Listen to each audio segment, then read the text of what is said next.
So ito na nga guys sa mga news sa NBA. Maxi Kleber na nilalapit ng pagbabalik sa Lakers. Bradley Beal napikon sa dati nilang head coach.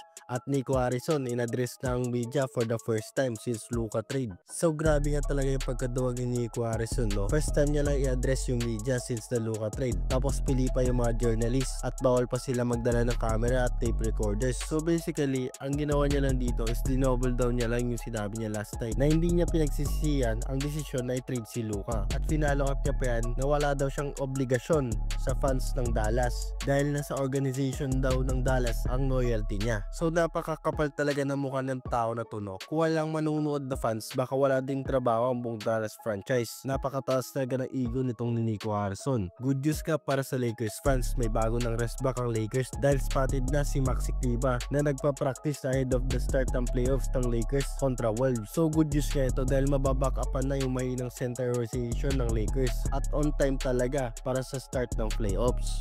Ngayon nga na si Santi na head coach ng Phoenix Suns ay nilabas na ni Bradley Beal kung bakit hindi niya gusto ang kanilang former coach. So nabadrip nga si Bill Gates after sabihin ni Mike Budenholzer na former head coach sila na maglaro siya katulad ni Drew Holiday. So tinake as disrespect nga to ni Bradley Beal. Bakit mo daw siya sasabihan to play as another player? Pero kung isipin natin guys, mas maganda kung in-embrace niya na lang talaga yung role na ito. Tingnan niyo na lang ngayon, laglag na ang Phoenix Suns sa playoffs. Tapos si Bradley Beal guys ay wala pa na patunayan sa NBA compared naman kay Drew Holiday na Hall of Famer na with 2 rings. Tapos all defensive team pa yan at gustong gusto ng mga head coach dahil kino-compliment niya yung mga superstars like KD and Devin Booker.